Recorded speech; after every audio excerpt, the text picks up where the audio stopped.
Dominant Protector. Credit to the author. 3,881-90. Ang mga pangalan po na nandito ay galing sa mga name generator. Kaya kung meron man pagkakatulad sa mga pangalan ng totoong tao o lugar, ito ay tunay na hindi sinasadya. Sa harap ng pinakamatandang martial tita, ang disipulong ito ay hindi maglalakas loob na magsinungaling. Gayunpaman, ang bagay na ito ay kapareho ng Star Inkstone. Ito ay lumitaw lamang sa napakasinaunang mga libro. Hindi ito makikilala ng mga ordinaryong tao kahit na nakita nila ito. Si Joel ay gumawa ng isang tame time na panata. Ang ibig sabihin ay halata. Hindi makilala ng ibang tao ang bagay na ito, ngunit ang Panginoon lamang ang nakakaalam. Sa wakas ay naantig ang puso ni Andrew. Matapos ang isang sandali ng katahimikan, sinabi niya, "Mabuti, sinusunod mo ang pangalawang kapatid sa oras na ito. Kung ang Panginoon na ito ay may oras, personal kung bibigyan ka ng ilang patnubay. Sa hinaharap, gumawa ng isang magandang trabaho para sa Panginoon na ito. Kung mayroon kang anumang hindi tapat na mga saloobin, alam mo kung ano ang magiging mga kahihinatnan. Ang alagad na ito ay susunod." Agad na tuwang-tuwa si Joel. Lihim na siyang nagtago ng malaking halaga ng mana ni Panyong. Kung makukuha rin niya ang hindi gaanong walang anyo na divine skill ng Southern Heaven Gate at ang personal na patnubay ni Andrew, kahit na wala siyang Star Inkstone, magagawa pa rin niyang pumailang lang sa langit sa isang boundary. Lumipas ang isang buwan sa isang kisap mata. Opisyal na nagsimula ang ika-16 na round ng Rookie Challenge Competition. F***, ano bang iniisip nitong babaeng ta? Gusto niya ba talaga akong kalabanan? Tumingin si Gavin sa kaakit-akit na figure ni Bella mula sa malayo at nagngangalit ang kanyang mga ngipin sa puot. Noong nakaraang buwan, si Bella ay gumagawa ng mga bagay sa maayos na paraan. Dahan-dahan niyang hinahamon ang kanyang pag-akyat mula sa huling ranggo na tirahan sa kuweba. Ang kanyang mga intensyon ay maliwanag. Ano man ang makita ni Terence, magagawa rin niya, ngunit ang problema ay kailangan niyang hawakan ito kahit alam niya kung ano ang pinaplano ni Bella. Nakapanlulumo ang pakiramdam. Kung si Bella ay pumunta sa tabi ni Terence sa simula pa lang, mas malala ang sitwasyon para kay Gavin, ngunit hindi ito magiging masama. Gayunpaman, isang magandang bagay na ang misteryong ito ay malulutas sa pag-ikot ngayon ng hamon. Mahigit 100 round ang lumipas sa hamon ng bagong dating, at papasok na ito sa huling yugto. Ang ranggo ng mga tirahan ng kuweba ay unti-unting nakumpirma, at hindi magkakaroon ng masyadong maraming pagbabago. Una si Terence, pangalawa si Hernan, pangatlo si Randolph, pang-apat si Tony, at panglima si Bella. Ito ang nangungunang 5 bagong disipulo sa Green Cloud Pavilion. Tulad ng para sa iba pang malakas na manlalaban, si Chengmin, hindi niya ipinahayag ang kanyang lakas bilang isang maagang yugto ng pagtatayo ng pundasyon ng pagtatayo sa nakalipas na 10 round. Ang kanyang kuweba ay orihinal na nireranggo na pangalawa, ngunit matalino siyang pumili ng diskarte sa pag-ikot. Sinamantala niya ang pagkakataon ng hominin siya ng isa pang bagong dating na umamin ng pagkatalo. Hindi lamang niya itinulak ang kanyang sarili sa isang mas mababang ranggo na kuweba upang makakuha ng mas maraming puwang upang hamanin, ngunit matagumpay din niyang nalampasan ang nagbabantang si Bella, na pumatay ng 2 ibon gamit ang isang bato. Ayon sa kasalukuyang ranggo, ang bagong dating na hamon ngayon ay ang round na nagsiwalat ng tunay na intensyon ni Bella. Simple lang ang dahilan na sa itaas niya si Tony. Sa mga nakaraang round, ang mga bagong dating na hinamon ni Bella ay pawang mga subordinate ni Gavin sa pangalan, ngunit hindi sila mga pangunahing miyembro ng direktang linya. Iba si Tony. Siya ay isang direktang inapo na buong lakas na inalagaan ni Gavin, at siya ang kinalalagyan ni Gavin. Hindi mahalaga kung hominin ni Bella ang iba pang mga baguhan, ngunit kung hominin niya si Tony ngayon, ito ay katulad ng pagdedeklara ng digmaan kay Gavin. Mula noon, magiging kaaway na niya si Gavin, tulad ni Terence. Wala nang balikan. Gayunpaman, kung nilaktawan ni Bella si Tony at hinamon si Randolph, ipapahayag niya ang kanyang mabuting kalooban kay Gavin. Sa mga mata ni Gavin, isa siya sa sarili niyang magagamit niya. Maging sila ay kaibigan o kalaban, ang lahat ay nakasalalay sa pagpili ni Bella. Bago ang laban, kinakabahang tinanong ni Tony si Gavin, ika-9 na pinsan, kung hamanin ako ngayon ni Beauty Meyer, ano ang dapat kong gawin? Bagamat matagal nang nakalagay ang Meridian Heart-Shattering Pill, sadyang pinigilan ni Gavin si Tony na gamitin ito.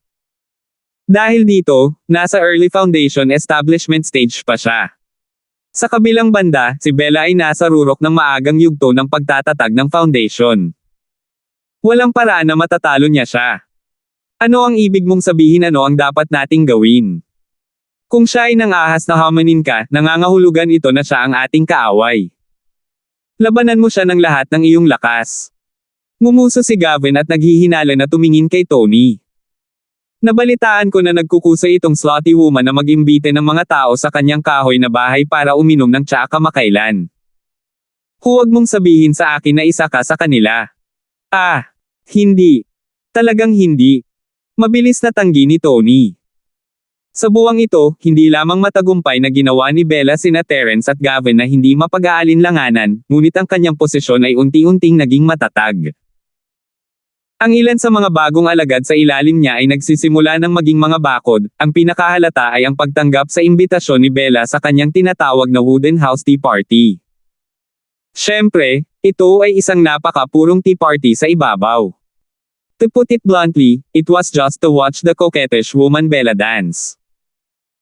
Hindi man sila makatikim ng anumang malaking benepisyo, sapat pa rin iyon para maglaway ang mga tao nang makakita sila ng ganito kaganda at kaakit-akit na babae sa simpleng pananamit at sa lahat ng uri ng mapang-akit na pose.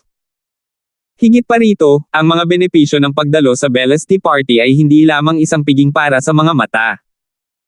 Para sa mga baguhan sa ibaba ng Green Cloud Pavilion, mayroon talagang malaking benepisyo. Sa nangyari, sadyang iniiwasan ni Bella ang lahat ng mga bagong dating na naimbitahan sa kahoy na kubo na tea party ngayong buwan. Kung hindi siya makakalaban mula sa tinatawag na cave abode number 16 hanggang sa cave number 5 sa loob lamang ng isang buwan. Ang dalawang baguhan na nag-skip sa gitna ay talagang kumita. Hindi lamang nila mapipiestahan ang kanilang mga mata sa kahoy na kubo na tea party, ngunit nawalan din ng mas kaunting mga puntos ng hamon sa mahalagang hamon ng bagong dating. Bakit hindi? Gayunpaman, ito ay hindi walang mga disadvantages nito. At least, nang makita ni Gavin na sinasadya sila ni Bella na blacklist na sila. Kahit na hindi nila siya pinagtaksilan sa ibabaw, tiyak na susundan sila ni Gavin pagdating ng panahon. Ito rin ang dahilan kung bakit kahit na napakaakit ni Bella, 2 bagong recruit lang ang nagawa niya sa loob ng isang buwan. Bagamat ang iba ay naglalaway din, sa ilalim ng malupit na pag-abuso sa kapangyarihan ni Gavin, maraming tao ang may pusong gawin ito, ngunit hindi marami ang may lakas ng loob na gawin ito. Ayaw mo talaga. Sumulyap si Gavin kay Tony. Ang taong ito ay ang kanyang pinakamahalagang nakababatang kapatid mula sa direktang linya ng pinagmulan. Siya ay higit na may inis kung ang ibang mga bagong dating ay magiging bakod, ngunit kung maging si Tony ay may mga problema, kung gayon siya, ang pinakamatandang nakatatandang kapatid na namamahala, ay magiging isang commander na walang kapangyarihan. Hindi nagduda si Gavin sa katapatan ni Tony, ngunit hindi niya kayang purihin ang katalinuhan ng huli. Kung aasa rin siya ni Bella ng ilang beses, baka may mangyari. Kailangan niyang mag-ingat. Hindi talaga ako. Susumpa ako ng isang panunumpa sa lason, ika-9 na kuya, hindi ka marunong makinig sa mga mapanirang salita ng iba. Mabilis na nanumpa si Tony. Gayunpaman, medyo nakonsensya pa rin siya nang sabihin niya ito. Noong una niyang narinig ang tungkol sa tea party ni Bella sa kubo na gawa sa kahoy, talagang pinag-isipan niya ito. Kung hindi siya natatakot na makita ito ng ibang mga bagong dating at mabalitaan ito ni Gavin, malamang na nakalusot siya sa bahay at dumalo sa tea party. 3,882. Buti na lang wag, tignan natin kung ano ang pipiliin ng babaeng ito na si Bella. Kung matalino siya, may lugar siya sa hinaharap. Pero kung wala siyang mata at dumating para hamanin ka, wala nang dapat ikatakot. Labanan mo lang siya hanggang kamatayan, hindi siya maglalakas loob na patayin ka. Malamig na umungol si Gavin. Okay. Walang kamalay-malay na lumiit si Tony sa kanyang leeg. Sinabi ito ni Gavin nang may kumpiyansa, ngunit siya ang lumalaban. Paano kung ang babaeng ito ay ganap na walang prinsipyo? Hindi ba siya mabubugbog hanggang mamatay? Sa ilalim ng mapagbantay na mga mata ng karamihan, si Bella ay dahan-daang umakyat sa entablado. Bawat round ng bagong dating na hamon, ang magandang babaeng ito ang unang aakyat sa entablado. Ito ay naging tradisyon ng mga bagong dating ng Green Cloud Pavilion, at walang mga exception sa nakalipas na buwan. Ang nakakaakit na mga mata ni Bella ay dumampi sa mukha ng lahat, lalo na nang makita niya sina Gavin at Terence. Tumigil siya saglit hanggang sa noindang ang puso ng lahat bago siya nagsalita. Panginoon ko, si Bella mula sa kuweba numero 5 sa paanan ng bundok, si Randolph mula sa kuweba bilang 3. Ngumiti si Bella ng kaakit-akit ng tuluyang bumagsak ang kanyang mga mata sa Randolph. Binigyan pa siya nito ng mapang-akit na tingin. Nang matapos siyang magsalita, nagkagulo ang buong lugar. Hindi lang sina Gavin at Terence ang nag-aalala sa paninindigan ni Bella. Parehong nag-aalala ang ibang mga baguhan, ngunit baka hindi nila mahulaan ang intensyon ng babae kasing aga ng dalawa. Nilampasan niya si Tony at hinamon si Randolph. Nakahinga ng maluwag si Gavin. Ang pagkilos ni Bella ay walang alinlangan na isang kilos ng mabuting kalooban.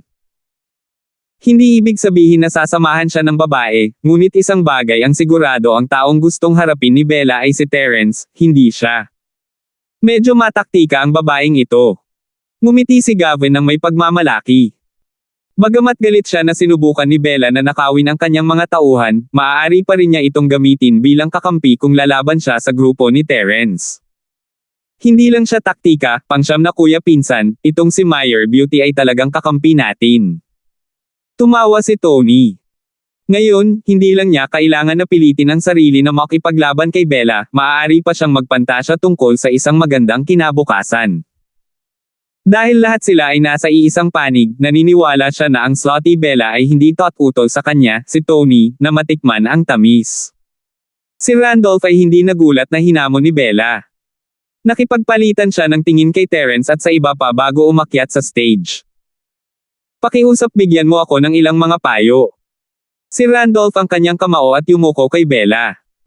Ang kanyang ekspresyon ay kalmado at tila hindi siya nalilito. Bro Randolph, you're so charming, nakangiting sabi ni Bella. Hindi ko napansin kanina. Si Randolph ay palaging ang uri ng tao na hindi nagpapakita ng kanyang tunay na lakas. Kahit na alam ng lahat na siya ang kanang kamay ni Terence at ang kanyang lakas ay hindi dapat maliitin, kakaunti ang mga tao ang papansin sa kanya. Sa kabilang banda, ang mga taong mainitin ang dugo tulad ni Hernan ang nakakuha ng atensyon. Simula nang dumating siya sa pavilion, pinagmamasdan niya ang lahat. Si Terence ang unang nakita, at ang kanyang underling Randolph ay hindi rin dapat pakawalan. Akala niya ay ordinaryong tao lang ang lalaking ito, pero ngayong nasa arena na sila, napagtanto niyang hindi pala. Sa lakas ng maagang foundation stage, na nakaharap sa isang peak early foundation stage expert na tulad niya, kaya pa rin niyang mapanatili ang ganoong kalmado at kalmadong paraan. Paano naging ordinaryong tao ang gayong tao? Kahit na ang kanyang amo, si Terence, ay gumawa ng personal na hakbang, wala siyang magagawa. Hindi niya talaga alam kung bakit ganoon kadaling susundan ng lalaking ito si Terence. Si Randolph, interesado ka bang pumunta sa tea party ko na gawa sa kahoy pagkatapos nito? I'm willing to sleep with you for your sake. Mapangakit na sabi ni Bella. Napalunok ng laway ang karamihan sa inggit. Nang sabihin sa kanila ni Bella ang tungkol dito, hindi siya nagsabi ng kahit ano ng taos puso.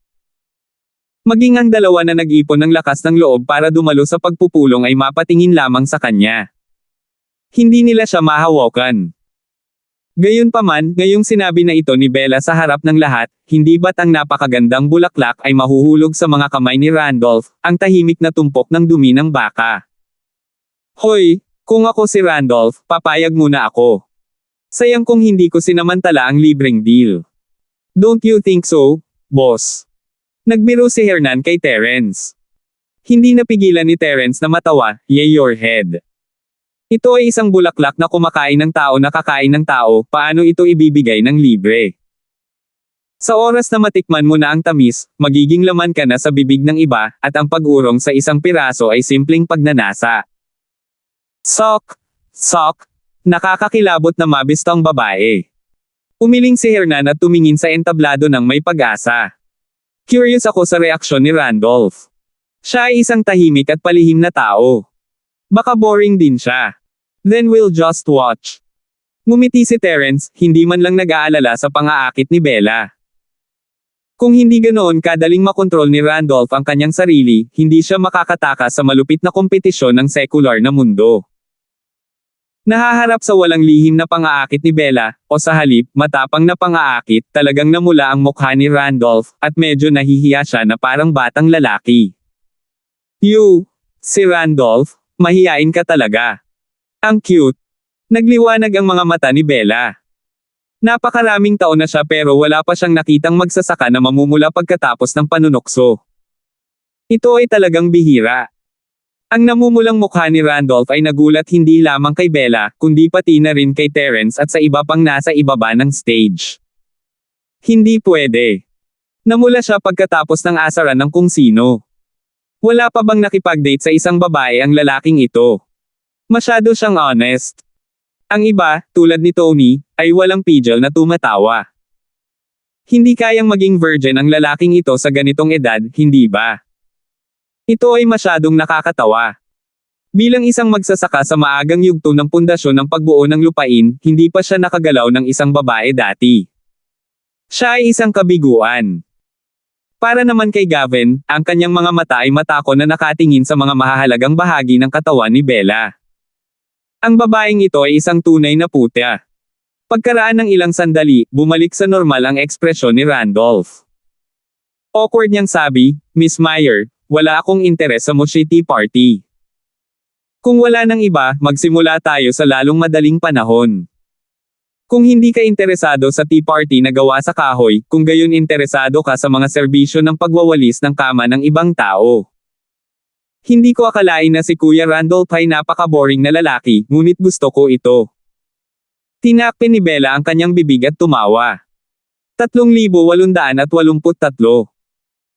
Gusto niyang ipagpatuloy ang panunokso sa kanya, ngunit nang makita niyang si Randolph ay inayos ang kanyang ekspresyon at hindi natinag, nawalan siya ng interes at sinabing, sige, sige, sige. Dahil gustong lumaban ni Kuya Randolph, paglaruan kita. Dahil doon, huminga si Bella at tumakbo patungo kay Randolph.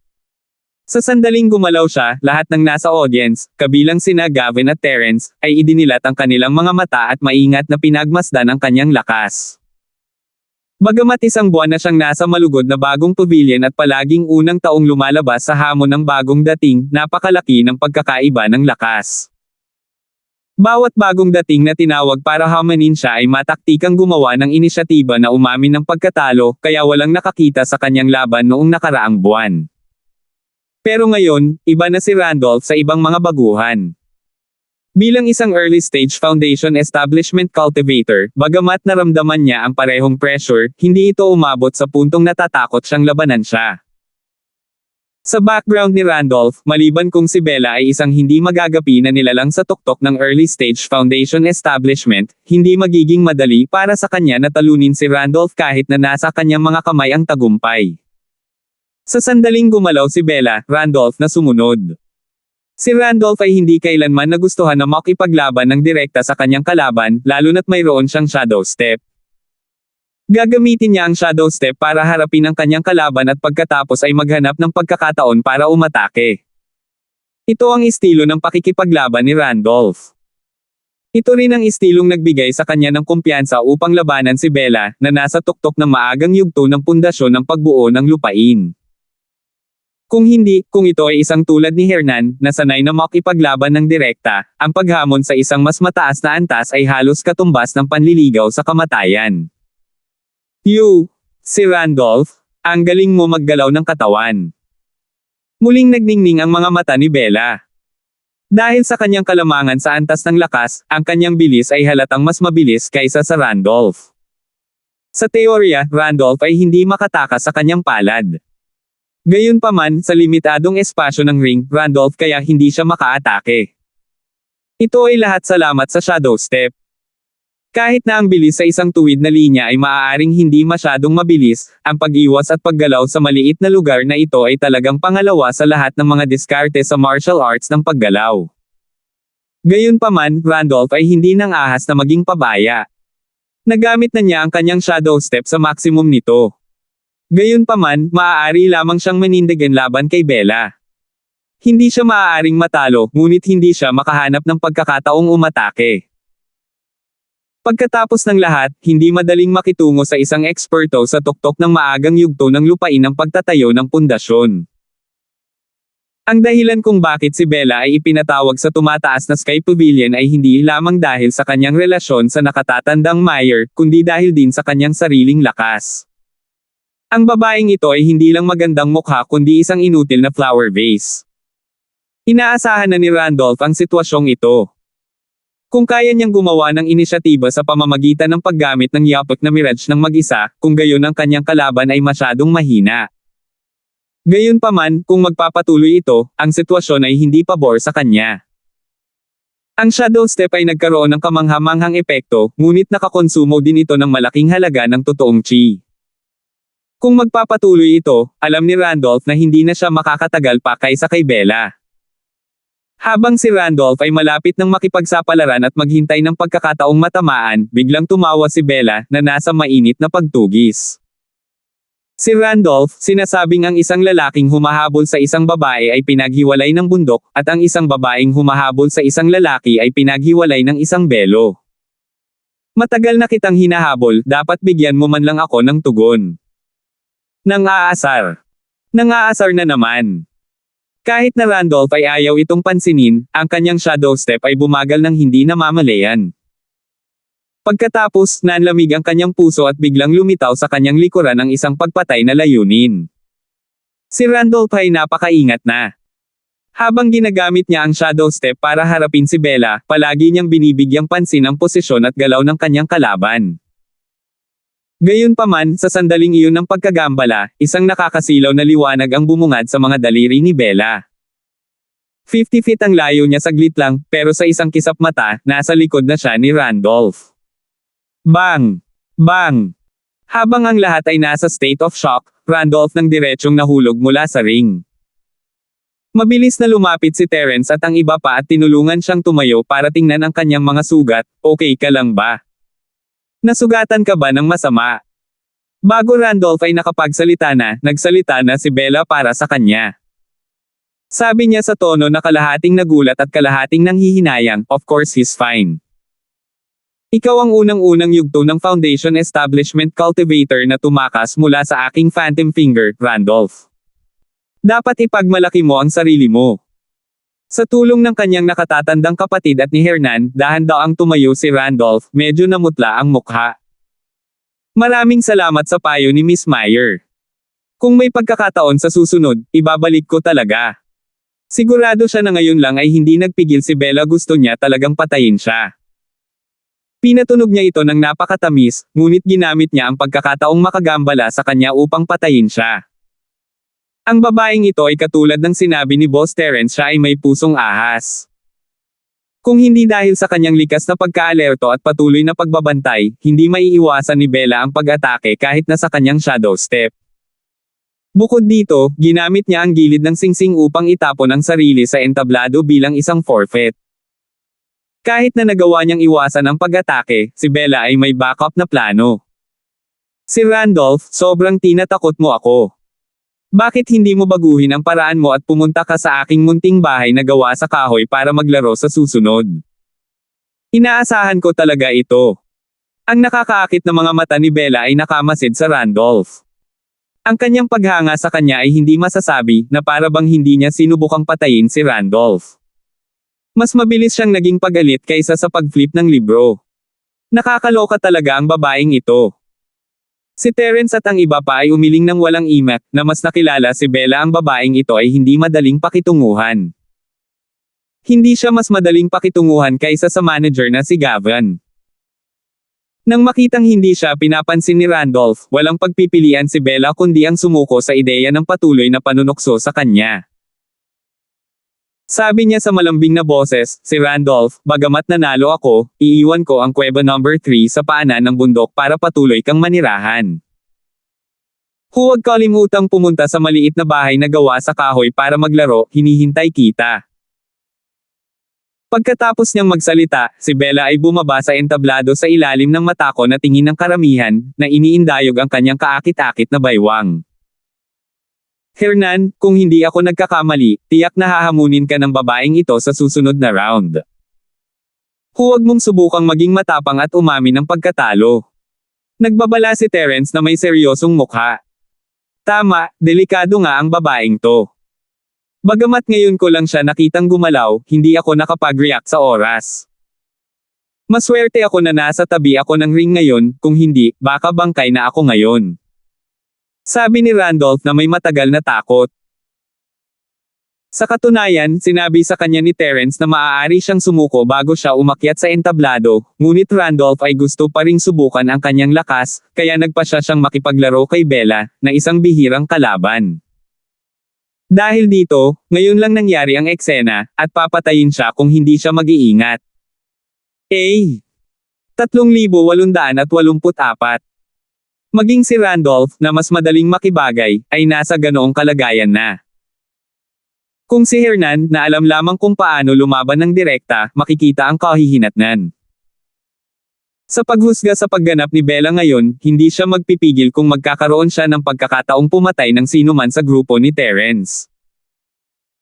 Kung tungkol sa sitwasyon, sa tatlong bagong paksayo ng Green Cloud Pavilion, mas malakas si Bella, ngunit nag-iisa pa rin siya. Makakaasa lang si Gavin kay Tony, at mahihirapan siyang makabalik sa maikling panahon. Kaya ang pinakamalakas na paksayon ay ang grupo pa rin ni Terence. Kung maaalis nila si Randolph at si Hernan, parehong mga alipors ni Terence, ito ay magiging kapaki-pakinabang para kay Bella at Gavin. Walang bibitaw sa ganitong pagkakataon. Matapos marinig ang mga salita ni Terence, nagpasya si Hernan na wakasan ang kanyang matigas na pag-iisip. Tumango siya, huwag mag-alala, boss. Pinahahalagahan ko ang aking buhay. Hindi ako kukuha ng mga bagay na napakahirap. Hindi napigilan ni Terence at ng iba pa ang tumawa sa tingin mo ay pinahahalagahan mo ang iyong buhay. Kung gayon sino ang lalaking muntik nang mamatay sa nakaraang dalawang laban kay Tony?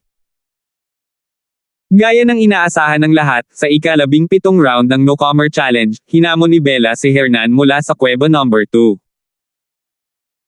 Dahil sa mahigpit na babala ni Terence, nagpasya si Hernan na sumuko sa laban kahit na gusto niyang magkaroon ng magandang laban sa masamang babaeng ito. Ang bait at cute ng kapatid. Ito ang pagsusuri ni Bella kay Hernan. Ito ay hindi lamang para sa palabas, ito ay isang tunay na komento. Kung si Hernan ay isang one-track-minded na tao, nagawa pa sana siya ni Bella na atakihin kahit nasa babala ni Terence, ngunit lumalabas na kahit anong pilit ni Bella na magsalita, nagawang kontrolin ni Hernan ang kanyang sarili sa simula, tulad ng isang general na nakatayo na parang bundok. Randolph at si Hernan ay parehong pinahahalagahan ni Bella, ngunit mas interesado siya kay Terence bilang kanyang boss ngayon. Sinubukan niyang makipag-ugnayan kay Terence sa unang araw niya sa pavilion, ngunit hindi niya alam kung gaano ito kalakas. Ang isang taong maaaring si Randolph at si Hernan ay sumunod sa kanyang mga utos ay hindi maaaring isang ordinaryong tao. Makalipas ang 3 araw, sa wakas ay dumating ang ika-18 round ng Rookie Challenge gaya ng naka-schedule. Ito ang huling round ng assessment, kaya natural na nakakuha ito ng maraming atensyon. Lahat ay nagpupunas ng kanilang mga kamao at nagpupunas ng kanilang mga palad. Kung titingnan ang nakaraang 4 na round ng bagong dating na pagtatasa, hanggat ang isa ay may kakayahan, ang hamon na round ay walang alinlangan ang pinakamadaling round upang makakuha ng mga puntos. At ngayon, ang ika-18 round na ito ang huli nilang pagkakataon. Kung hindi niya ibibigay ang lahat ngayon, talagang malalagay siya sa matinding problema kapag ang kanyang mga puntos ay nabawas ng walang magawa sa panahon ng pagtatasa ng espiritu ng damo. Ang intensity ng round na ito ng huling labanan ay maaaring isipin. Maliban doon, may mas kawili-wiling bagay. Si Bella ay nasa kuweba number 2 na ngayon, at natalo na niya sina Randolph at Hernan. Hamanin ba niya si Terence sa huling round? Ang isa ay isang dalubhasa sa rurok ng unang bahagi ng foundation stage na sumali sa kalagitnaan, habang ang isa ay ang numero 1 bagong dating na nagparamdam sa lahat na walang magawa. Sa sandaling nag-away ang dalawang taong ito, hindi na ito naiiba sa pagbangga ng Mars sa lupa sa mga mata ng mga bagong dating ng Green Cloud Pavilion. Ito ay isang labanan na maaaring matukoy ang hinaharap na sitwasyon. Gayunpaman, si Bella ay hindi isang tanga.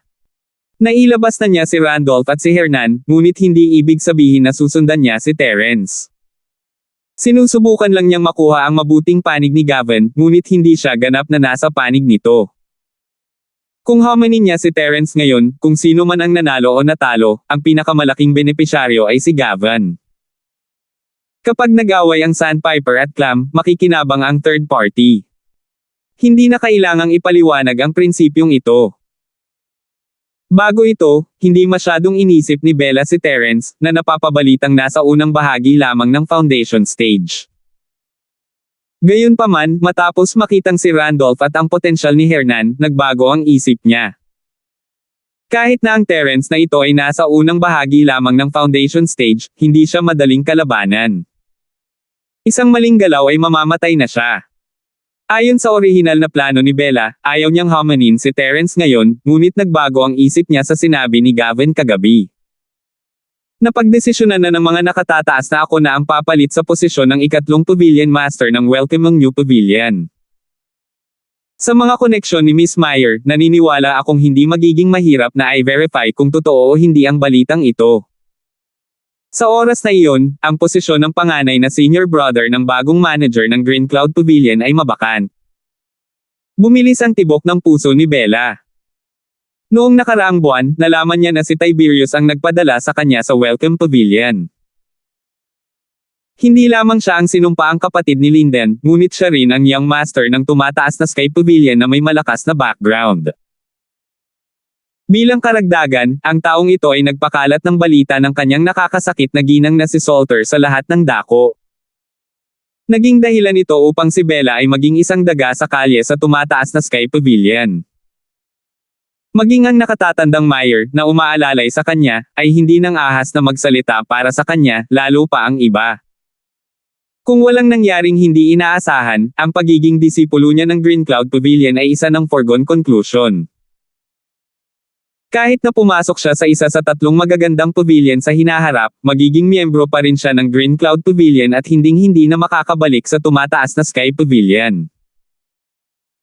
Kung gusto niyang gumawa ng pangalan para sa kanyang sarili sa Green Cloud Pavilion, at kung gusto niyang maghiganti sa Natalie, maaari lang siyang umasa sa kanyang sarili. Kahit na ang posisyon ng nakatatandang kapatid na lalaki ng malugod na bagong tao na tagapamahala ng bagong pavilion ay hindi masyadong mahalaga o prominenteng, at hindi rin ito gaanong kapangyarihan, kung siya, si Bella, ay mahawakan ito sa panahon ng kanyang panahon bilang isang bagong tao, ito ay magiging isang napakaliwanag at bihirang resume. Kapag nakapasok na siya sa Green Cloud Pavilion, mapopromote siya kaagad ng isang antas. Ang ganitong uri ng pagkakataon ay halos imposibleng dumating. Gusto ni Bella ang posisyong ito, at kung totoo ang sinabi ni Gavin, at na-promote siya sa ikatlong Pavilion Master ng Welcome Pavilion, kung gayon siya ang magiging dating at agarang superior. Malaki ang masasabi niya sa kandidato para sa posisyong ito. Nakita ni Gavin ang ambisyon ni Bella at iminungkahi ang kondisyong ito. Irerekomende niya si Bella sa pinakamataas na posisyon, at ang presyo ay hamanin si Terence. Ang aking Panginoon, numero ng 2, si Bella, ay mapaghamong numero ng kuweba, Terence. Ang karaniwang malandi na ugali ni Bella ay napalitan ng seryoso at masungit na tingin. Nagtaas ng ulo si Terence sa pagtataka. Hindi siya naniniwala na papayag si Bella na maging subordinate ni Gavin. Dapat may dahilan para gawin niya ang katangahang iyon. Kalimutan mo na to. Matagal na akong hindi nakikipag-away kahit kanino. It's a good time to loosen my muscles and bones. Kurba ang mga labi ni Terence sa isang mahinang ngiti habang siya ay mahinahong umakyat sa entablado. Kamakailan, nakaharap na siya sa mga eksperto tulad ni Nancy Yanyong. Bagamat nagwagi siya sa huli, hindi siya nasiyahan sa pagtapak sa mga tao. Matagal na panahon na rin mula noong natapakan niya ang mababang antas na kalaban tulad ni Bella. 3,885. Hehe, magiging kawili-wili ito. Hindi pa ako nakakita ng boss na may napakalakas na espiritu ng pakikipaglaban. Sabi ni Hernan na may pananabik. Randolph at tumango bilang pagsang-ayon, nakita niyang lumaban si Terence sa karaniwang mundo, ngunit tahimik lang siya simula nang dumating siya sa Sky Class Island. Kahit na gawin niya, maliit na away lang iyon, hindi niya nakitang nagseryoso si Terence. Ang hindi nila alam ay naging low profile si Terence mula nang dumating siya sa Sky Class Island, ngunit hindi siya palaging tahimik. Hindi lamang niya natalo si Joel hanggang sa mamatay, ngunit pinasabog pa niya si Nancy Yanyong, isang peak late foundation stage cultivator, hanggang sa puntong malapit na siyang mamatay. Kaya lang walang nakakaalam na siya si Linford. Medyo nag-aalala ang kahabag-habag na nakatatandang kapatid sa tabi niya. Si Bella ay nasa tuktok ng yugto ng pagtatatag ng pundasyon. Baka nasa panganib si junior brother Linford. Sigh, mas mabuting mag-ingat. Humalaklak si Bella habang pinapanood si Terence na umakyat sa entablado. Kuya Linford, ang kagandahang ito ay matagal nang gustong makipag-away sa iyo. Ngayon, sa wakas ay may pagkakataon na ako. Kailangan mong magpakita ng awa mamaya. Huwag kang mag-alala, gagawin ko, tumango si Terence. F***sake. Hindi maiwasang magmura ng audience. Si Beauty Meyer ay isang peak early foundation establishment expert. Naging magalang lang siya. Nasa early foundation establishment stage ka pa lang. Bakit parang big shot ka? Gaya ng inaasahan ng pinuno ng Postere, hindi niya nakalimutan ang kanyang tunay na katangian ng Postere sa anumang sitwasyon. Hindi lamang ang mga tao sa ibaba ng entablado ay nahiya, maging si Bella ay nagulat. Itong ugali at tono, hindi ba't medyo mayabang siya? Pagkatapos ng ilang sandali ng pagkabigla, si Bella ay bumalik sa kanyang katinoan at sinabing, mabuti iyan. Kuya Linford, kailangan mong tuparin ang iyong salita. Sa sandaling matapos siyang magsalita, nawala sa manipis na hangin ang katawan ni Bella. Nang muli siyang lumitaw, wala pang 3 pulgada ang layo niya kay Terence. Ang kanyang daliri ay kumikinang na may nakakasilaw na puting liwanag habang itinutok ito sa lalamunan ni Terence. Phantom na daliri. Sa huling pagkakataon nakaharap niya si Randolph siya, napatigil siya saglit, ngunit sa pagkakataong ito, sa simula pa lang, papatay na siya. Malinaw kung gaano kahalaga sa kanya si Terence. Sa totoo lang, kahit hindi siya nakipagdeal kay Gavin, si Bella mismo ang gustong turuan ng leksyon si Terence. Siya ang nagkusa na akitin si Terence, ngunit hindi ito pinahahalagahan ng lalaki. Paano niya pakakawalan ng isang lalaking walang alam? Ang mga babae ay napakahiganting mga nilalang. So fierce. Talagang hindi dapat banibiro ang mga babae. Kinagat ni Terence ang kanyang mga labi na para bang siya ay nagpapanik, ngunit hindi siya nagpanik. Gumamit siya ng butterfly steps at naiwasan ang sorpresang pag-atake ni Bella sa huling segundo. Hindi talaga simple si Kuya Linford. Bagamat inaasahan ni Bella na ang kanyang pag-atake ay mawawala, siya ay medyo nabigo.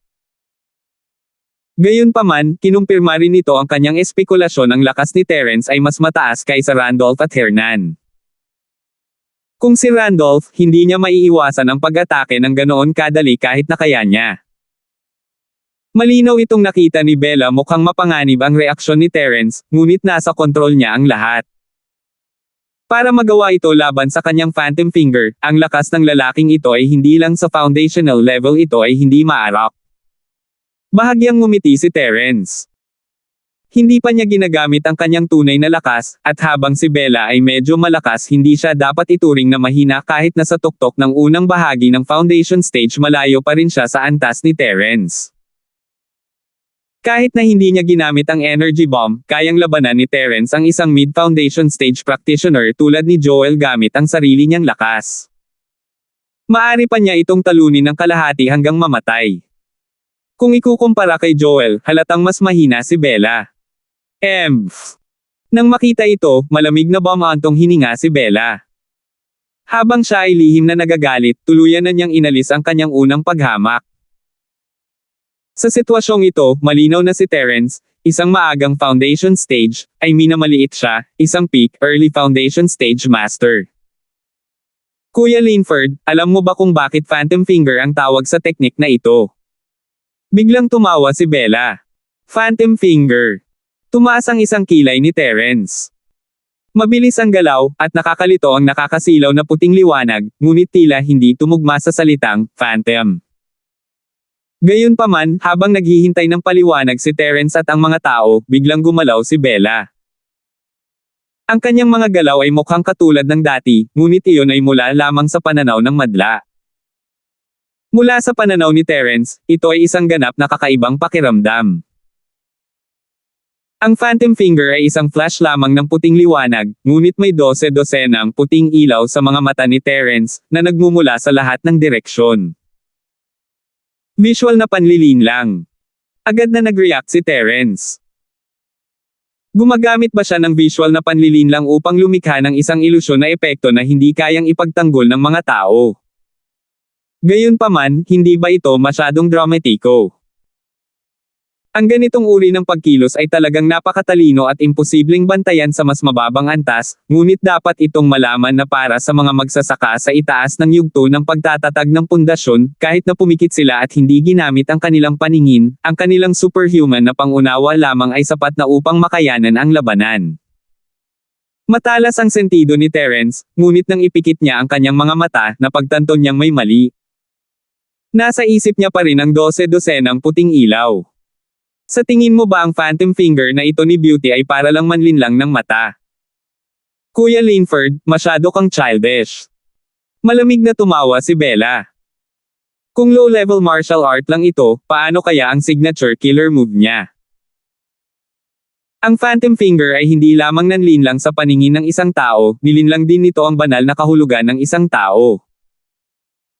Nang ang isa ay umabot sa yugto ng pagtatatag ng pundasyon, napakahirap ng umasa sa mga pangunahing pandama tulad ng paningin at pandinig upang kontrolin ang labanan. Ang pinakaasahan ng mga magsasaka ay ang pangunawa sa banal na kahulugan.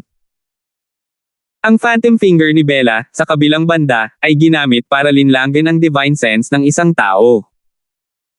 Para sa karamihan ng mga magsasaka, kung hindi man lang nila matukoy ang pagkakaiba sa pagitan ng totoo at peke, sila ay malulugi. Ang bilis ay napakabilis, ngunit mahirap sabihin kung ito ay totoo o peke. Ang phantom finger ay isang makapangyarihang martial art technique na nag-condense sa lahat ng tunay na chi sa isang punto upang lumikha ng explosive damage. Si Bella ay madalas na pumili ng mga nakamamatay na lugar tulad ng lalamunan.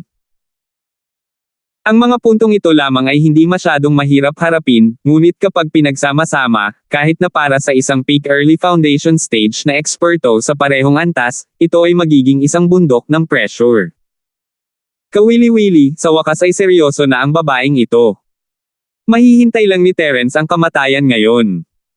Sa ibaba ng stage, nagliwanag ang mga mata ni Gavin. Para sa iba, ang hakbang na ito ay hindi naiiba sa unang pagsubok. Ang tanging nalinlang ay si Terence, ngunit narinig na ni Gavin ang phantom finger noon. Ito ay mukhang ordinaryo sa iba, ngunit kung ang paglipat na ito ay ginamit para sa tunay, ito ay lubhang nakakatakot, lalo na kapag ang malakas ay binubuli ang mahina. Ang hakbang na ito ay lalong epektibo. 3,886. Kung hindi niya ma-distinguish ang totoo sa peke, hindi niya kayang dodge, at kung hindi niya magawang dodge, maipaglalaban lang niya ito ng direkta. Kahit na mahulaan niya ang direksyon ng pag-atake ng totoong phantom finger, paano niya ito haharangein? Maliban sa panlilin lang sa spirit sense, ang phantom finger ay mahusay din sa paglusot sa ibabaw gamit ang isang punto. Kahit na ang isang master ng parehong antas ay matatakot kung sila ay lalaban ng direkta, hindi banggitin na ang lakas ni Terence ay malinaw na mas mahina kaysa kay Bella.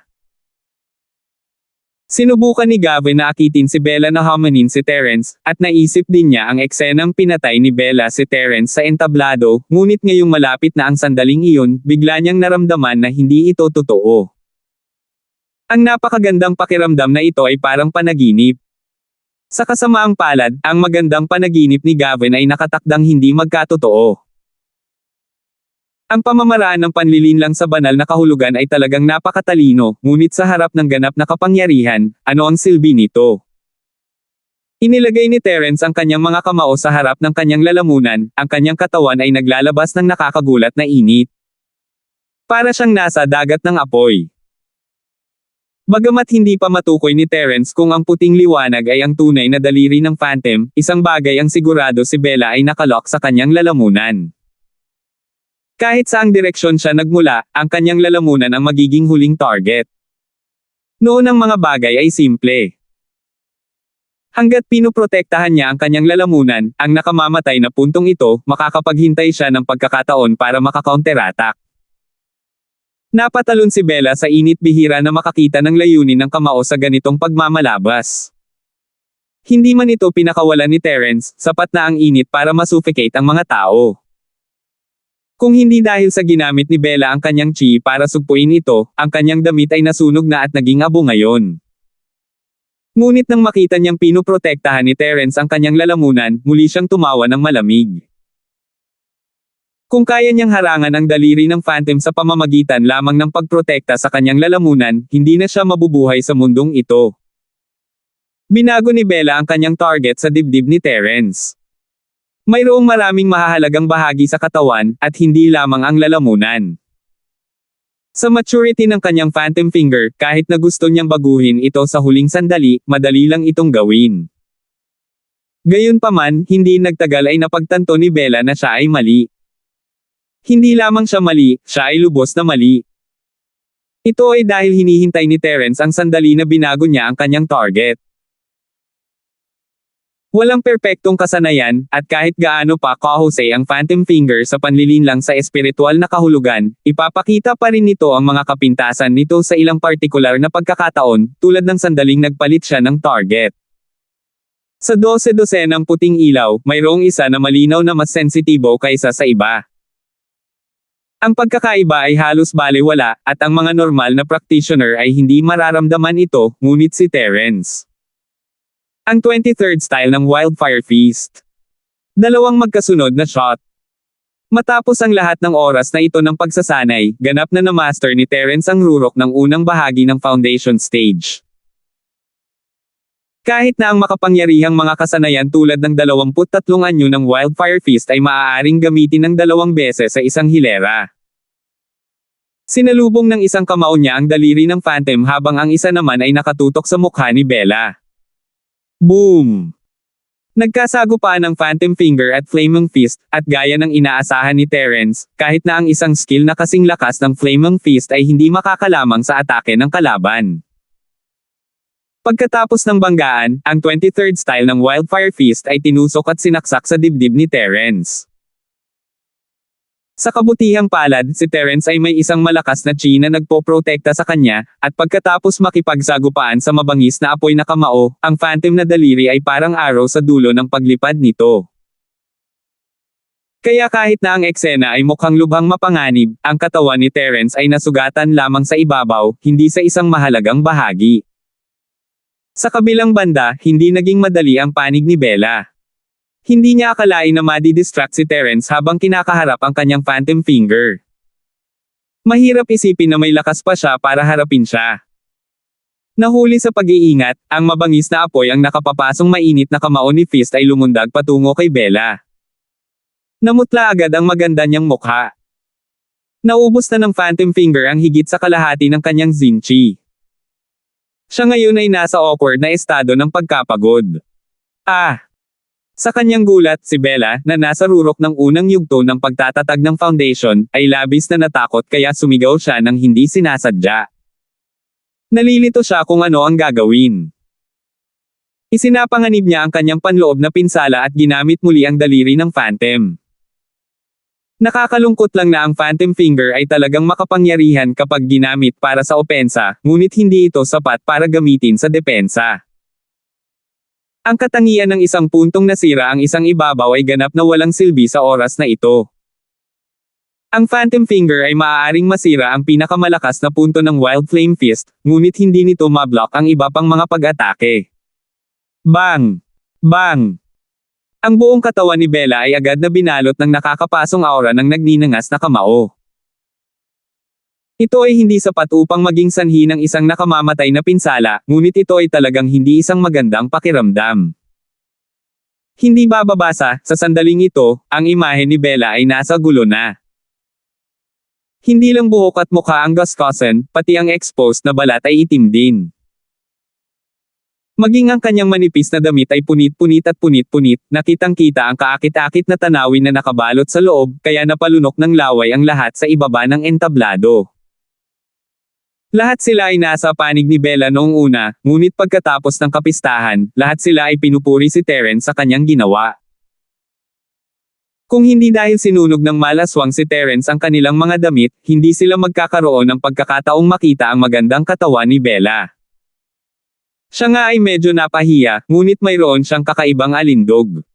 Sa entablado, si Bella ay napuno ng galit. Nakasuot siya ng ganoon kasimpleng damit at wala siyang pakialam na pinagtitinginan siya ng mga tao sa ibaba. Sa katunayan, labis niyang ikinatuwa ang pakiramdam na ito dahil maakit nito ang atensyon ng karamihan. Hindi mapipigil ng mga taong ito ang kanilang sarili at gagawa ng inisyatiba na mahulog sa kanya. Gayunpaman, hindi niya akalain na mabubugbog siya ni Terence ng ganito. Hindi niya hinamon si Terence para lang makipagdeal kay Gavin, kundi patindigan ang sarili. Hindi alam ni Terence kung ano ang mabuti para sa kanya at hindi pinansin ang kanyang pang-aakit. Sa huli, hindi niya inasahan na hindi lang siya naglabas ng galit, ngunit nauwi din siya sa isang malungkot na estado. Matapos mawala ang napakaraming mukha, paano siya tatayo sa harap ng mga taong ito sa hinaharap? Terence, go! Walang pakialam si Bella sa awkwardness ng pagkakalantad ng hubad niyang katawan. Kinagat niya ang kanyang mga ngipin at akmang sasalakayin muli si Terence. Mukha lang siyang masama ang katawan, pero hindi naman talaga siya nasaktan. At least in her own opinion, may lakas pa rin siyang lumaban. Talagang hindi niya kayang tiisin ang galit na ito ngayon. Ngunit bago pa siya makatapos, lumitaw na ang figure ni Terence sa kanyang harapan. Walang sabi-sabi, itinaas niya ang palad niya. Sa isang malutong na sampal, pinaalis si Bella mula sa ring. Sa isang iglap, lahat ay natulala at natulala. Ang bagong uniforme ng Campus Belle, si Cheryl, ay na-unlock. I-download ang address. 3,887. Sock, ang turbulent wave. Walang pag-aalinlangan na sinabi ni Terence na parang walang nangyari, na nagparamdam na siya ay isang bystander lamang. Sa isang sampal lang, nagpadala siya ng eksperto sa rurok ng maagang foundation stage na paglipad. Anong klaseng bullshit plot ito? Matagal bago nakabawi ang audience sa kanilang pagkagulat. Pati ang bibig ni Gavin ay nakanganga na parang nakakita ng multo. Sa pagkakaalam nila, si Terence ay isang early-stage foundation practitioner lamang. Kahit gaano pa siya kalakas, hindi siya maaaring maging mas malakas kaysa kay Bella, na nasa tuktok ng early-stage foundation, tama ba? Naisip niya na maswerte si Terence na mabuhay ngayon, at kailangan niyang bayaran ang halaga ng mabibigat na pinsala. Sa kasamaang palad, ang katotohanan ay malupit. Hindi lamang si Terence ay hindi namatay sa kamay ni Bella, ngunit ang taong mataas ang kanyang pag-asa, si Bella, ay sinampal hanggang sa mamatay. Paano niya ito matatanggap? Si Terence, sa kabilang banda, ay nagkaroon lamang ng kaunting sugat sa kanyang dibdib. Kung titingnan kung gaano siya kawalang interes, hindi man lang iyon nabilang bilang isang light injury. Makapangyarihan si boss. Hindi napigilan ni Hernan na purihin si Terence habang maluwag siyang bumaba sa stage. Excited din ang kanyang miserableng senior brother at Randolph. Kumpiyansa sila sa lakas ni Terence, ngunit hindi nila akalain na madali siyang manalo. Sinampal lang niya ang kalaban niya sa stage, hindi ka panipaniwala. Napakalakas ni Boss Terence. Ngumiti si Terence at lumingon sa nakatulala na si Bella. Miss Meyer, hinayaan mo akong manalo. I'm very sorry na nasira ang damit mo. Gayunpaman, kung aawayin mo ulit ako, ipapayo ko sa iyo na magsuot ng bagay na hindi masusunog. Noon lamang nanambalik sa katinoan si Bella. Tiningnan niya ang kalmado ngunit tumitibok na mga mata ni Terence at hindi niya maiwasang manginig. Kinagat niya ang kanyang mga ngipin at ikinuyom ang kanyang mga kamao, walang lakas ng loob na magsalita. Ang lakas ni Terence ay malalim na nakatatak sa kanyang isipan sa sandaling iyon, at siya ay nanginginig ng hindi man lang iniisip ang tungkol dito. Hindi niya maiwasang makaramdam ng kaunting takot kay Terence, kahit na hindi niya ito namalayan. Isa siyang peak-level early-stage foundation establishment cultivator, ngunit siya ay sinampal pababa mula sa stage ng isang self-proclaimed early-stage foundation establishment cultivator. Kahit kailan ay hindi pa niya narinig ang isang bagay na tulad nito, lalo pat makatagpo ito. Akala niya ay mas malakas lang ng kaunti si Terence kaysa sa dati, at wala lang iyon. Ngunit ngayon, pagkatapos ng nakakatakot na sampal na iyon, ang panginginig na nagmumula sa kaibuturan ng kanyang kaluluwa ay nagsabi sa kanya na kahit gaano siya ayaw, si Terence ay isang taong hindi niya kayang guluhin. Anong klaseng lakas meron ang lalaking ito? Dumadagandong na ang puso ni Bella. Kung may maglakas loob na sabihin sa kanya na si Terence ay isang early-stage foundation lamang, pipigain niya ang ulo ng taong iyon at gagamitin ito bilang palayok ng silid. Sinampal niya siya mismo sa kanyang mukha kung paano ang impyerno ang taong ito ay isang maagang yugto ng pundasyon. Ang taong ito ay hindi bababa sa isang dalubhasa sa tuktok ng maagang yugto ng lupain ng pagtatayo ng pundasyon. Baka mas malakas pa siya dito. Kung hindi, hindi niya magagawa ito. Alam ni Terence na nakamit niya ang kanyang layunin ngayon nang makita niya ang takot sa mga mata ni Bella. Ngumiti siya at naglakad pabalik sa grupo. Kung kaya niyang sampilan si Bella ngayon pa lang ay maaari na rin niya itong patayin. Gayunpaman, hindi ngayon ang oras para gawin iyon. Kung nanalo siya laban kay Bella, walang masyadong magpapansin sa kanya. Ngunit kung siya ang pumatay kay Bella, ito ay magiging ibang kwento. Bagamat maraming mga labanan sa malugod na bagong pavilion, hindi gaanong mga tao ang namatay. Kung sila ay napansin ng Southern Heaven Gate at naging kainahinala, hindi ito magiging katumbas ng halaga. Ang labanan ngayon ay hindi lamang isang babala kay Bella, kundi isang babala din kay Gavin at sa iba pa. Hindi niya inaasahan na dito titigil ang mga taong ito, pero kahit saglit lang ay mag-iingat sila. Ito ay magliligtas sa kanila ng ilang hindi kinakailangang problema. Kung tungkol sa kanyang lakas sa tuktok ng unang bahagi ng foundation stage, ito ay sandali lamang. Pagkatapos ng isang buwang pagmamasid, natitiyak ni Terence na ang mga mata ni Joel at Nantian Gate ay napalayo sa kanya. Hindi magiging problema kahit na ipakita niya ang kanyang peak foundation level strength. F***sake. What kind of freak was this kid? Mali ba ang nainom niyang gamot? Kung hindi, paanong tumaas ang lakas niya ng ganoon kabilis? Naramdaman ni Gavin ang malakas na aura ni Terence mula sa malayo, at nagulat siya. Siya ay nasa bingit ng pagpasok sa kalagitnaan ng foundation, ngunit siya ay nasa tuktok lamang ng maagang foundation. Nangangahulugan ito na si Terence, isang bagong dating mula sa secular na mundo na wala pang 4 na buwan sa pavilion, ay nasa parehong antas na niya, ang senior manager.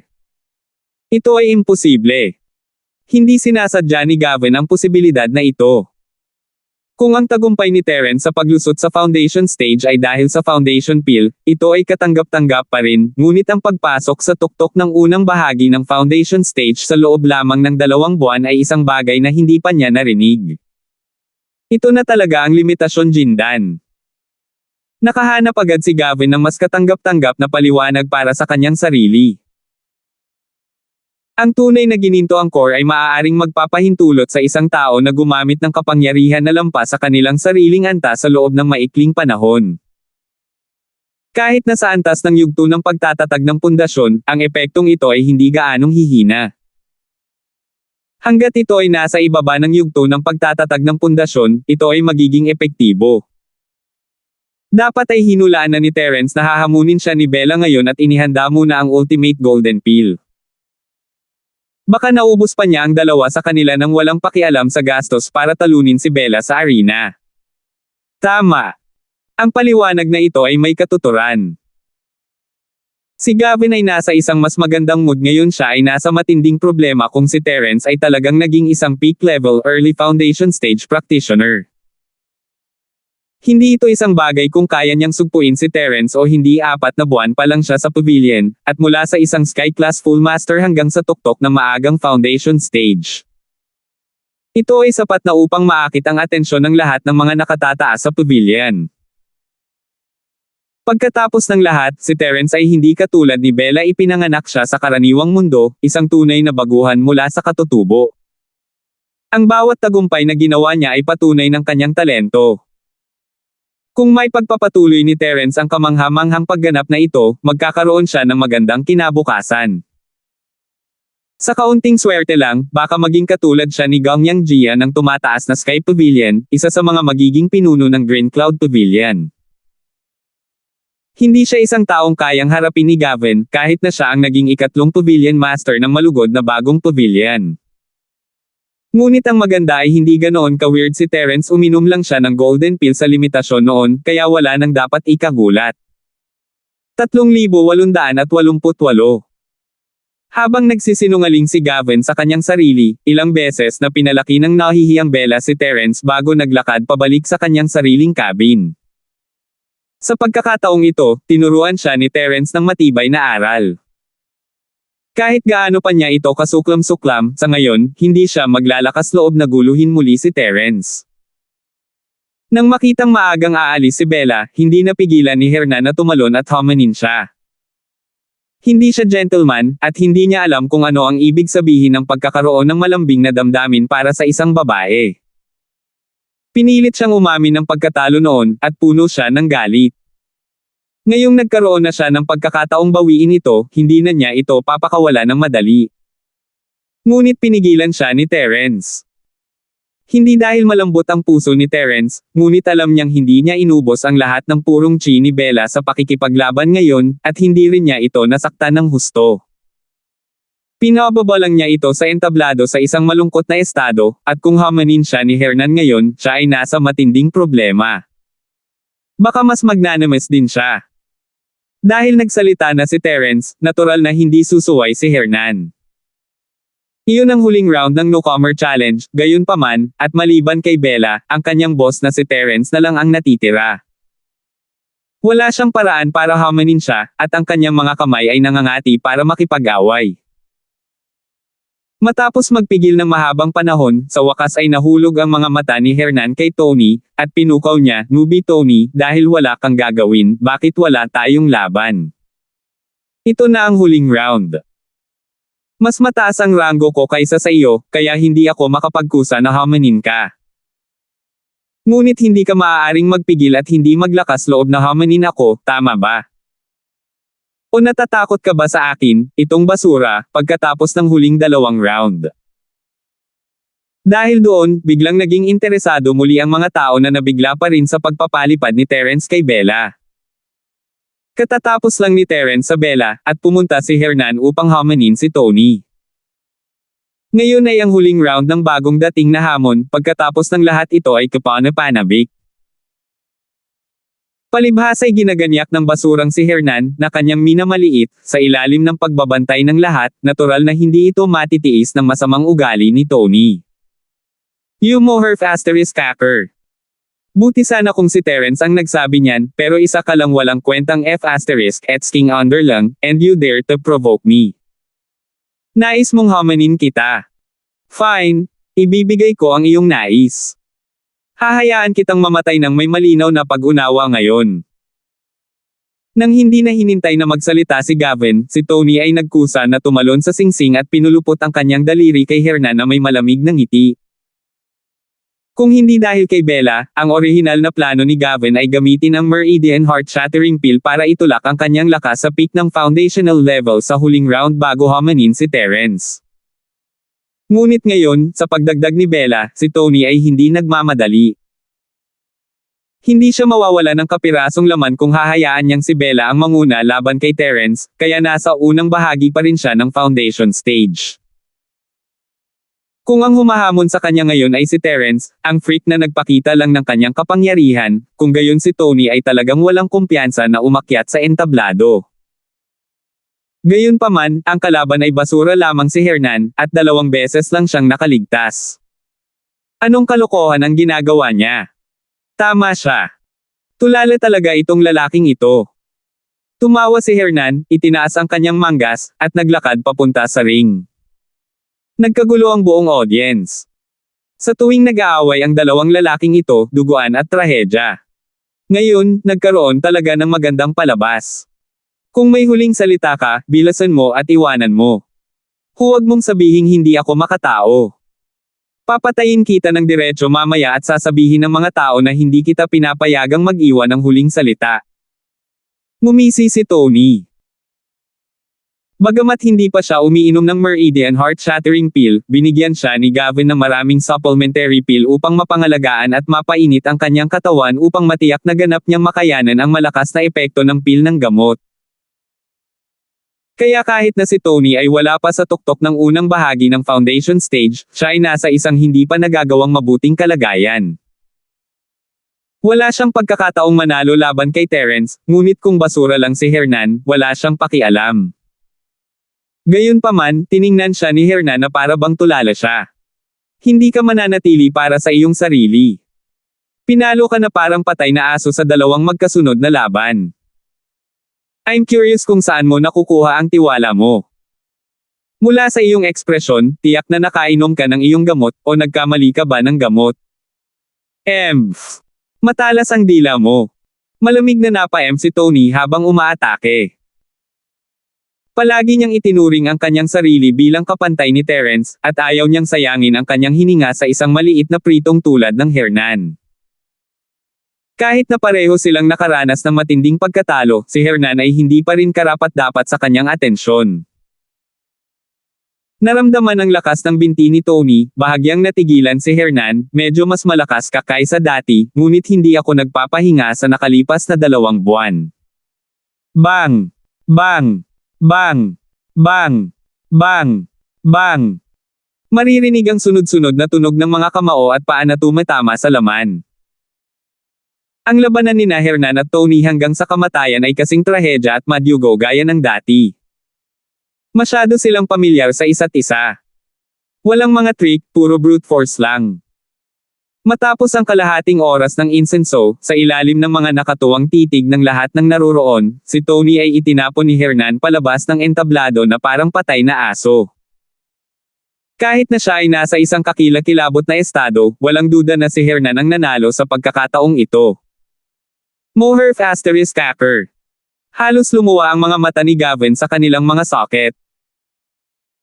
Naramdaman na niya na may mali nang si Tony ay itinulak sa entablado, ngunit ang utak ni Tony ay napakagulo na nahulog siya sa bitag bago pa man niya ito mapigilan.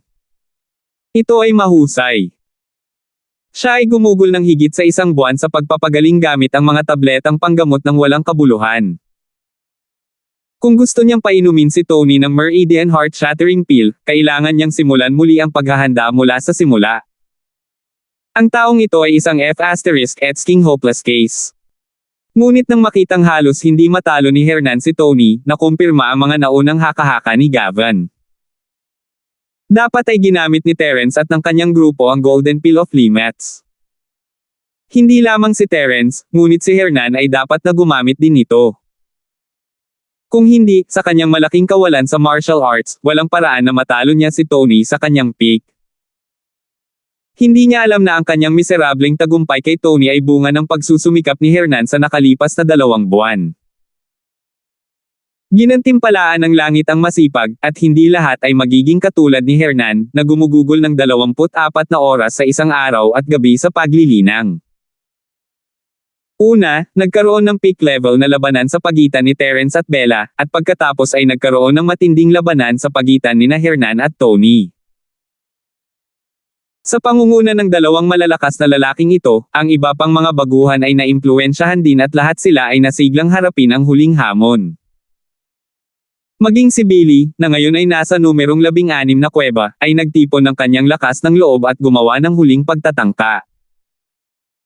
Siyempre, ang reputasyon ni Billy bilang isang newbie ng Green Cloud Pavilion ay nakumpirma sa huli at siya ay natalo ng walang anumang suspense.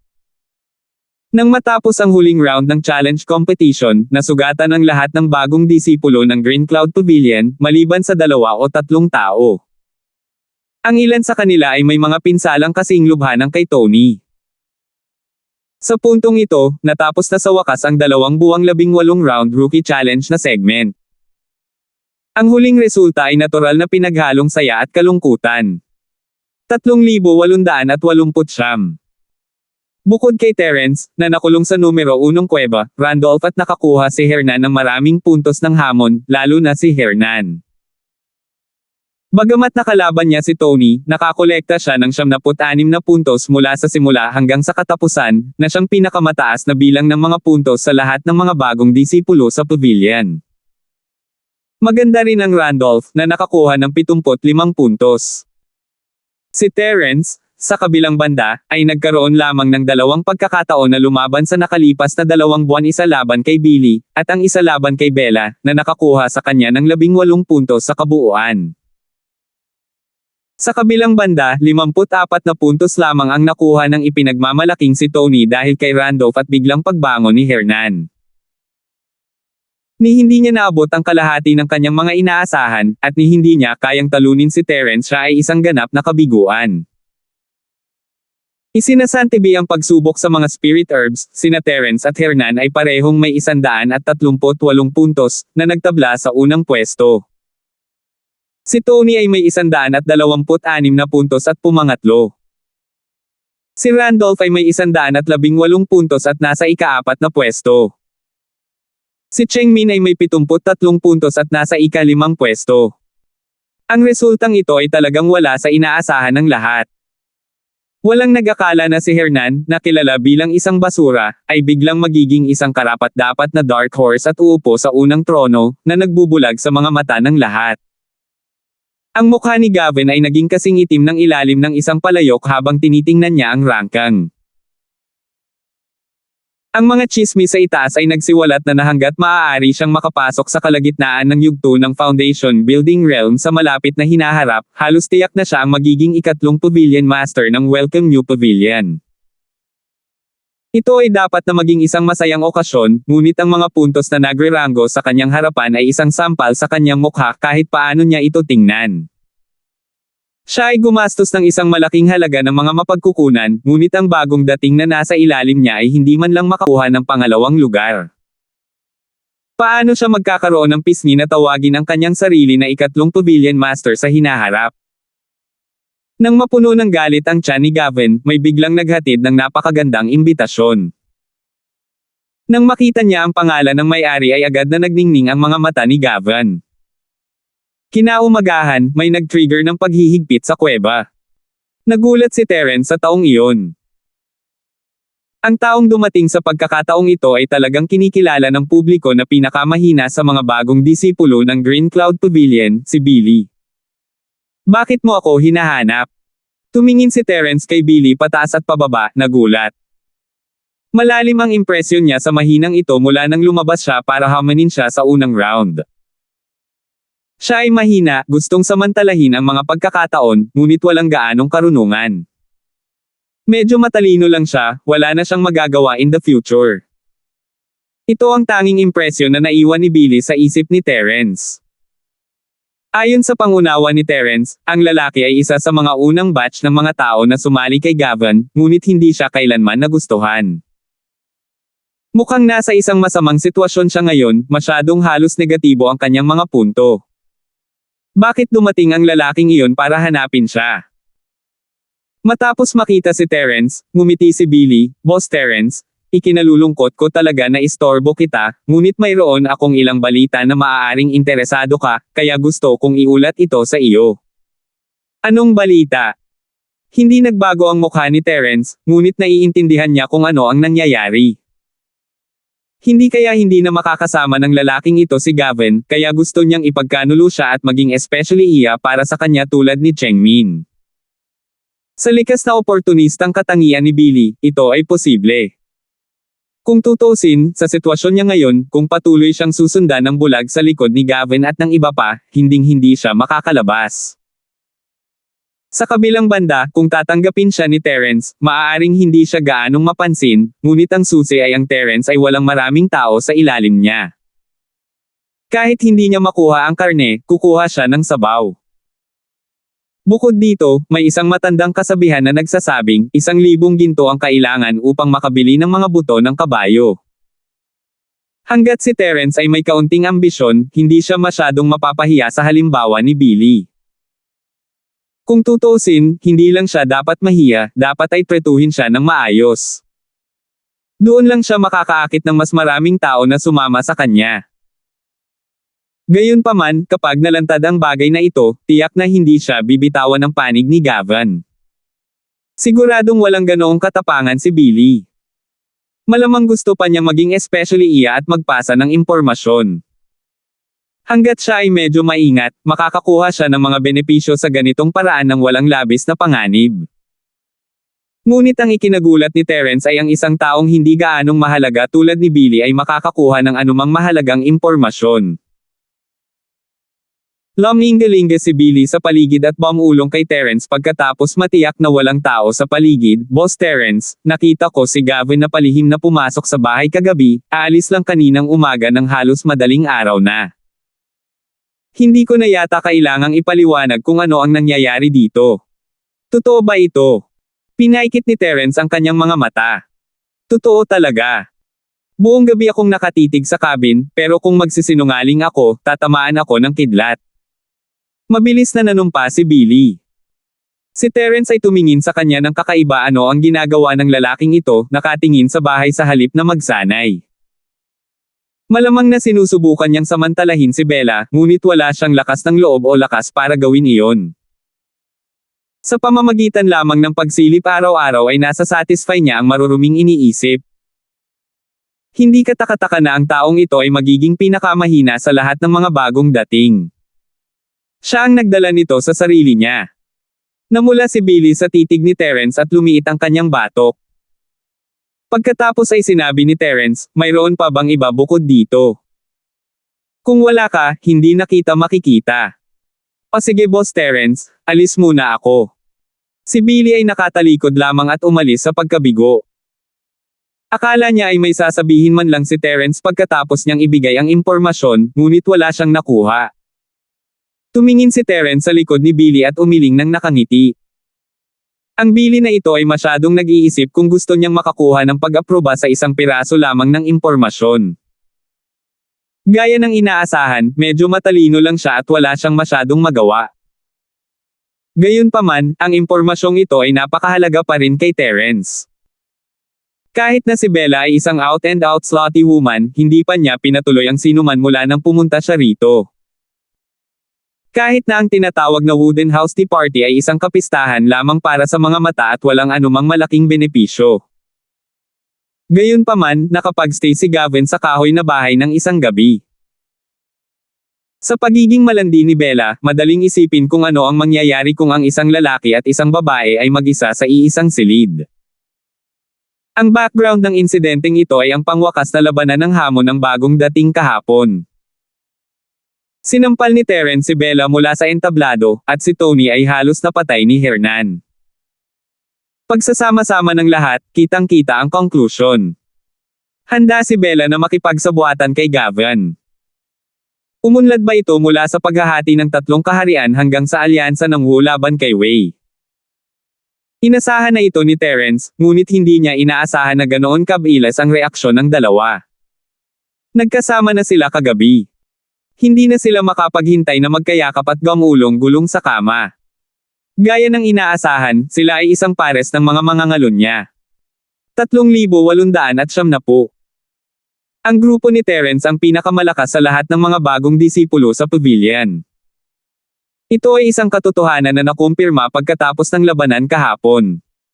Si Gavin man o si Bella, maghahanap lang sila ng gulo kung haharapin sila ng mag-isa. Gayunpaman, kung silang dalawa ay magsanib puwersa, ang sitwasyon ay magiging medyo maislan. Si Gavin ay malapit nang ma-promote sa ikatlong pavilion master ng malugod na bagong pavilion. Ang kanyang kapangyarihan at impluwensya ay tataas ng isang bingo. Ngayon, mayroon siyang pinakamataas na eksperto sa pagtatatag ng foundation sa ilalim ng kanyang utos, si Bella. Bilang karagdagan, kung iinom ni Tony ang Meridian Heart-Shattering Pill, magkakaroon siya ng 2 peak early foundation establishment expert. Ang isang lineup na tulad nito ay hindi matatalo sa harap ng mga bagong alagad ng pavilion. Mula sa pananaw ni Gavin, kahit na hindi gumamit si Terence ng peak golden core para mapalipad si Bella, walang dapat ikabahala sa sarili niyang lakas. Paanong hindi kakayanin ng dalawang peak early foundation stage cultivator ang isang Terence? Para naman kay Randolph at Hernan, itong dalawang foundation stage underlings, walang pakialam si Gavin sa kanila. Kung wala ang proteksyon ni Terence, ang dalawang ito ay magiging stepping stone sa harap ni Bella at Tony. Dalawang peak early foundation stage cultivators. Hehe, this is interesting. Umiling si Terence at ngumiti ng walang pakialam, hindi man lang nag-aalala. Ang tanging maaaring magdulot ng nakamamatay na banta sa kanya ay ang mga tao tulad ng Southern Heaven Gate at Lindan. Para naman kay Gavin at Bella, na nasa harapan niya, sila ay naiuri na bilang mga sundalong hipon at general ng alimango. Hindi naman sila naging banta sa kanya. Kahit na sa kanyang kasalukuyang lakas, ito ay higit pa sa sapat upang harapin ito. Hindi pa banggitin na ang susunod na dalawang tangkay ng nakakalamon sa puso na Katanji tanging damo ay malapit ng mag-mature. Kapag matagumpay niyang napino ang foundation building golden pill, maaari siyang agad na umakyat sa gitnang yugto ng foundation building realm. Sa kanyang mga mata, ang mga taong tulad ni Bella at Tony ay walang iba kundi mga walang kwentang sundalo. Natapos na ang segment ng hamon ng bagong dating. Para sa susunod na buwan, ang malugod na bagong pavilion ay hindi nagayos ng anumang mga gawain sa pagtatasa para sa mga bagong dating. Ang ikalimang bahagi ng pagtatasa ng bagong dating ay opisyal na magsisimula lamang pagkatapos ng bahagi ng pagsubok sa espiritual na gamot. Si Bella at Gavin na nagtutulungan ay hindi gaanong makakaapekto kay Terence sa maikling panahon. Kahit na may gustong gawin ang mga taong ito, kailangan nilang maghintay hanggang sa ikalimang segment. Para sa iba pang rookies, ang panahong ito ang pinakamagandang pagkakataon para makapagpahinga sila at makabangon pagkatapos ng mahaba at nakakapagod na rookie challenge. Kasabay nito, ito rin ang pinakamagandang pagkakataon para sa kanila na linangin ang mga binhi ng espiritual na damo. Kung tutuusin, wala silang ibang magawa sa panahong ito. Walang bagong dating na assessment mission, at maging ang 3 buwang kontrata sa pagmimina na nilagdaan ng espiritong Jade Hall ay nag-expire na. Ito ang tamang panahon para linangin nila ang huling batch ng mga buto ng espiritong damo nang walang anumang distractions. Ito rin ang unang plano ng maraming baguhan. Sa nakaraang 2 buwan ng hamon, nag-eksperimento lamang sila sa maliit na bilang ng mga spiritual herb seeds upang magkaroon ng karanasan. Karamihan sa mga ito ay naiwan noong nakaraang buwan. Kung gaano karaming mga puntos ang maaari nilang makuha sa round na ito, o kung maaari nilang pigilan ang kanilang mga puntos mula sa pagkabawas, lahat ay nakasalalay sa kanilang pagganap. Sa paglipas ng mga araw, ang mga bagong disipulo ay sumugod lahat sa nursery ng spirit medicine ng Philhall bago ang takdang oras upang iulat ang kanilang trabaho. Sa pangkalahatan, ang pagsubok ng espiritu ng damo ay tulad ng inaasahan para sa lahat ng mga baguhan, lalo na para sa mga baguhan sa Green Cloud Pavilion na nagkaroon ng pinakamasamang kondisyon. Isa itong ganap na mapanlinlang na segment. Kahit na mayroon silang huling buwan upang ganap na linangin, ang mga huling resulta ay nakakagulat pa rin. Si Randolph at si Hernan ay parehong nagbigay ng 6 na spiritual herb seeds, habang si Tony, na pinakamagaling sa iba, ay nakapagtanim lamang ng 3 buto. Ang natitira ay nakapagtanim lamang ng 1 o 2 buto, at maraming tao ang kumain ng mga itlog ng pato. Sa madaling salita, ayon sa paraan ng pagkalkula ng mga puntos ng pagsubok sa espiritu ng damo, maliban kay Randolph at Hernan, maging si Tony, na may pinakamagandang resulta, ay mababawasan ng 1 puntos sa round na ito. Para sa iba, hindi na kailangang sabihin na sila ay mas nalulumbay. Sa kabutihang palad, ang mga taong ito ay medyo matalino noong pinili nila ang mga buto ng damong espiritu, na pumipili ng hindi bababa sa 10 buto ng damong espiritu. Kung pumili sila ng higit pa, maaaring nawala sila ng higit sa 10 puntos sa segment na ito, at wala silang lugar upang umiyak. Gayunpaman, pagkatapos na paalalahanan ng ilang mga tao, ang lahat ng mga baguhan ay biglang naalala na sa panahon ng pagpili ng mga espiritual na binhi, hindi lahat ng mga baguhan ay naglagay lamang ng isang bid na 10 mga binhi. May isang kahangahangang baguhan na naglagay ng limitasyon na 40 seed sa isang pagkakataon. Gayunpaman, ngayong dumating na ang deadline, tila ang numero 1 newbie ng Green Cloud Pavilion, na matigas ang pagkilos, ay hindi man lang nagbigay ng kahit isang buto ng spirit herb na matagumpay na nilinang. May galit ngunit walang dapat pagtawanan. Ito ang kaisipan ng karamihan sa mga tao, kahit ang mga magsasaka na tulad nila ay walang exception. Kung hindi sila nasisiyahan sa kanilang sariling mga pagkalugi, tiyak na makakahanap sila ng balanse mula sa iba. Sa pinakakaunti, si Terence ang nagpasaya sa kanila sa pagsusulit. Noon, nakakuha siya ng kabuoang 40 espiritual na mga buto ng damo, ngunit ngayon ay wala nang gumagalaw. Nangangahulugan ito na ang taong ito ay magkakaroon ng 40 assessment points ng sabay-sabay. Ang makita ang numero 1 bagong dating na dumaranas ng gayong pagkawala ay isang bagay na ikatutuwang makita. Ito ay dapat na sariling negosyo ni Terence, at gaano man karaming puntos ang nawala sa kanya, wala itong kinalaman sa iba. Gayunpaman, sa pag-uudyok ni Gavin at Tony, naging malaking focus ito ng atensyon. Lalo na sa huling araw ng deadline, ang lahat ng mga bagong disipulo ng pavilion ay lumabas ng buong puwersa. Wala silang ibang gustong gawin kundi panoorin si Terence na nagdurusa. Tiningnan nila si Gavin at ang iba pang mga baguhan sa Green Cloud Pavilion, na humaharang sa pasukan ng kuweba ni Terence mula pa kaninang madaling araw, pinilit ang kanilang nakatatandang kapatid na si Randolph, at si Hernan sa isang sulok. Ang mga taong ito ay lahat ng F***ing may sakit sa ulo. Sa halip na linangin, napunta sila upang manood ng boss. Kahit magbawa si boss ng 40 puntos, magiging bagay ito ng ilang minuto para sa kanya upang makakuha ng unang lugar sa hinaharap. Wala ito sa kanilang negosyo. Sa pagtingin sa mga namumungay na ekspresyon sa mukha ng lahat, si Hernan ay hindi nasisiyahan. Maging ang kawawang nakatatandang kapatid na lalaki, na isang matapat na tao, ay napuno ng matuwid na galit sa sandaling ito. Si Gavin ay masyadong kasuklam-suklam.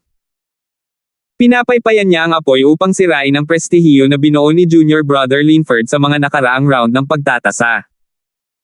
Noon lamang niya may tatago ang sarili niyang kawalang kakayahan. Bagamat siya ay nasa panig ni Terence, kahit ang kanyang kaawa-awang senior ay hindi napigil ang pagpawisan ng malamig para kay Terence.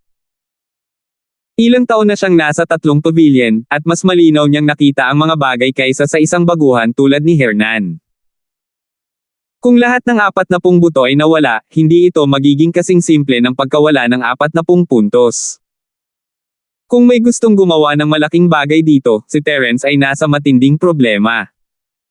Salamat po at sinamahan ninyo ako. Ingat lagi mga master.